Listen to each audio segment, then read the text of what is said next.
แม่เมียหลวงปู่กลับมาแล้วกลับจากบิณฑบาตมาแล้ว วันนี้ให้น้องเหมียวออกมาตั้งแต่เช้าแล้วตอนหลวงปู่ก่อนออกบิณฑบาตให้เขามาเดินเล่นกับรับธรรมชาติ น้องน้อยก็ผลไม้ทั้งห้าชุดใหญ่ชุดผลไม้ทั้งห้าชุดใหญ่มาเนาะมีน้อยนาพุทรามังคุดละมุดลำไยออกมาเดินเล่นกับพี่ๆเอารายงานตัวแล้วเจดีเดี๋ยวนี้น้องมังคุด มังคุดอันนี้น้อยนาอยู่ใต้นั้นน้อยนามนชัยอันนี้พุทราอันนี้มังอันนี้อะไรนะนี่ละมุดมีสุขขันจิตยินหนึ่งเดียวแม่นั่นก็มาด้วยแม่มะลิคุณสมดำสนิทดำเล็กหางปัก มาด้วยกันหมดเลยอันนี้อันนี้ขาวเทานี่มังคุดจำได้ไหมจำได้ไหมนี่น้องเทาเล็กเมื่อกี้เห็นทองเล็กออกมาแล้วนี่ทองเล็กเดินมาเล่นกับเขาได้แล้วเนาะสุขภาพดีขึ้นแล้วเนาะดีขึ้นแล้วเนาะเพราะฉะนั้นป่วยยาให้กินก็ดีขึ้นแล้วอันนี้น้องละมุดส้มขาวใหญ่เดี๋ยวดูนี่สิน้องเอามาหมดแล้วมียังเรียกชื่อไม่ครบเลยอันนี้ดำสนิทดำเล็กหางกวักนั่นอะไรนั่น นี่อะไรลูกหันหน้ามาดูหน่อยเร็วใครพี่กุลนี่ลำไยอยู่นี่ลำไยอันนี้พุทราอ้อนทำไมลูกเอามาให้เดินเล่นยังไงอ้อนทำไมกันอันนี้ใครนี่ชบาอยู่นี่นะชบานี่ใครกินหญ้าเนี่ยชบานี่ใครใครกินหญ้ากุหลาบกินหญ้าอยู่แล้วหมดแล้วครบแล้วน้องชุดนี้มาเดินเล่นกันเนาะปล่อยมาเดินเล่นแล้วเดี๋ยววันนี้จะมาทำงานนี้แหละถอนหญ้านี่เนาะถอนหญ้าโรคจังเลยถอนหญ้านี่อะไรนะที่เรียกผิดแล้ว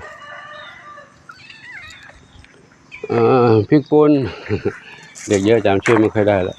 มายังออกมาไม่หมดอีก2บ้านไปดูบ้านนู้นก่อนดูบ้านนี้ก่อนวันนี้น้องแตงไทยแตงกวาขนุนไม่ใช่แตงไทยแตงกวาขนุนใช่ละแตงไทยแตงกวาขนุนแม่ยินดีอยู่นี่ร้องทำไมลูกเห็นเขาออกมาจะออกมาด้วยเหรอลูกไม่ออกมาหนูยังไม่ได้รับวัคซีนเลยพี่ผลไม้ทั้ง5เขารับไปแล้วรับหมดครบแล้วเนาะรับครบแล้วออกมาเดินเล่นได้นี่ไม่ได้เรียกกลัวน้องนี่ไม่ได้เรียกนี่น้องพันษาก็ดูเงาไปเนาะพันษาก็ดูเงาไปน้องกลัวน้องแล้วดำสนิทปล่อยน้องมาเดินเล่นก็กลัวน้องกันนะ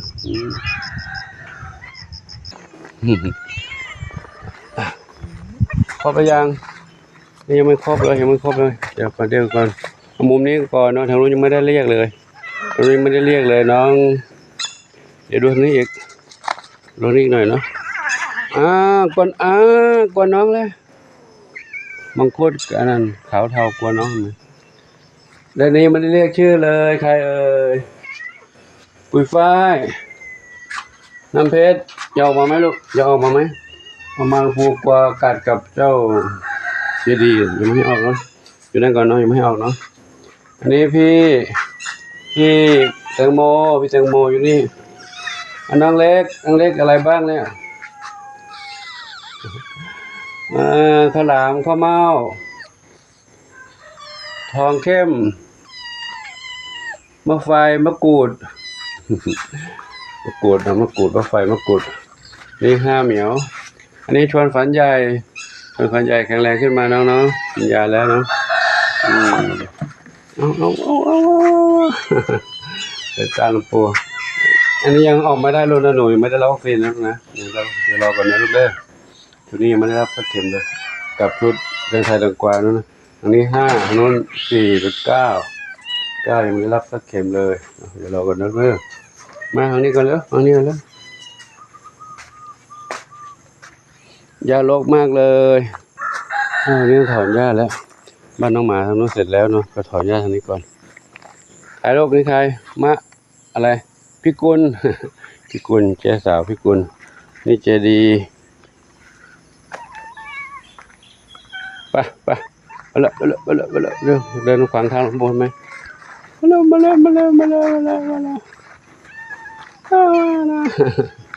ตามหลวงปู่กันเป็นตามหลวงปู่ก็เป็นแถวฝนจะตกไหมเนาะถ้าไม่ตกจะได้ถอนหญ้าวันนี้ถอนให้หมดนี่เนาะถอนหญ้าอย่างเดียวเลยไม่ไปไหนแล้วถ้าฝนไม่ตกเนาะถ้าฝนตกก็คงจะต้องทำเป็นช่วงที่ฝนหยุด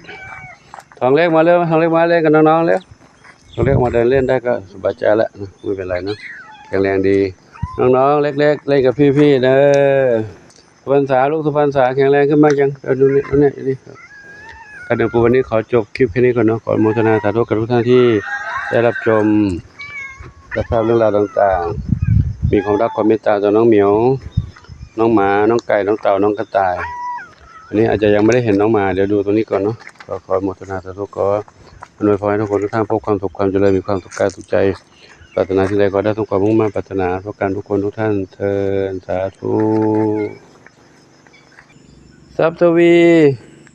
แพนด้าเทาขาวใหญ่ทองอ่อนมนชัยบุญนำ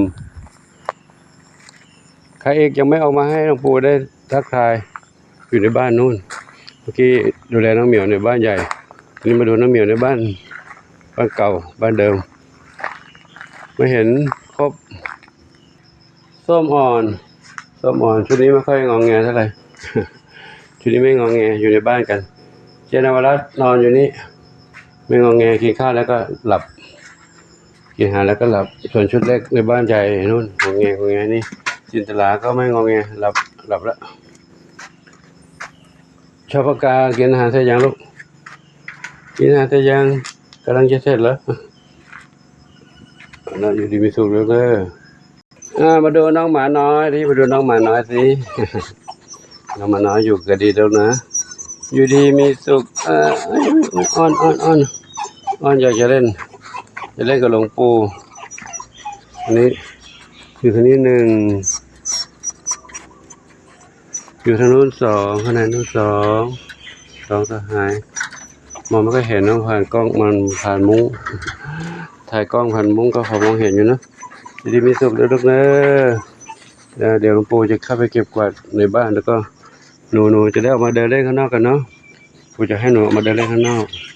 แล้วก็ปู่จะไปกวาดข้างในเนาะเก็บกวาดข้างในลูกเด้อเป็นไงบ้างอะดีทั้งนั้นสบายดีลูกเนาะเล่นกันนอนหลับสบายดียุงไม่กัดนะแมลงไม่ตอมไปเดี๋ยวปู่พาหนูไปเดินเล่นข้างนอกก่อนเนาะมาเดินเล่นข้างนอกกันลูกเนอะเล่นข้างนอกก่อนนะปู่เล่นข้างนอกปู่จะเก็บกวาดบ้านข้างในลูกเนอะเดินเล่นข้างนอกก่อนนะไม่ได้เดินหรอกปู่มัดไว้ก่อนผูกเชือกไว้ก่อนนะลูกเนาะผูกเชือกไว้ก่อนเล่นตรงนี้ลูกเล่นปู่เก็บกวาดข้างในก่อนเนาะเก็บน้องไปทิ้งน้องไปทิ้งอยากจะวิ่งเล่นเหรออยากวิ่งเล่นอยากวิ่งเล่นนี่น้องบุญนำอยู่นี่พี่บุญนำมาอยู่ด้วยกันนี่บุญนำเล่นกับหมาน้อยร้องอิงอังเอาละผมขออยู่ที่คลิปนี้ไว้เท่านี้กันเนาะเมื่อกี้ว่าจะจบตัวนั้น มาต่อคลิปน้องหมายหน่อยหนึ่งกันสมมตินาสาธุขอหน่วยพอให้ทุกคนทุกท่านช่วยได้มีความสุขสมปรารถนาสาธุอายุวันโนทุกขังพระลังเจ้า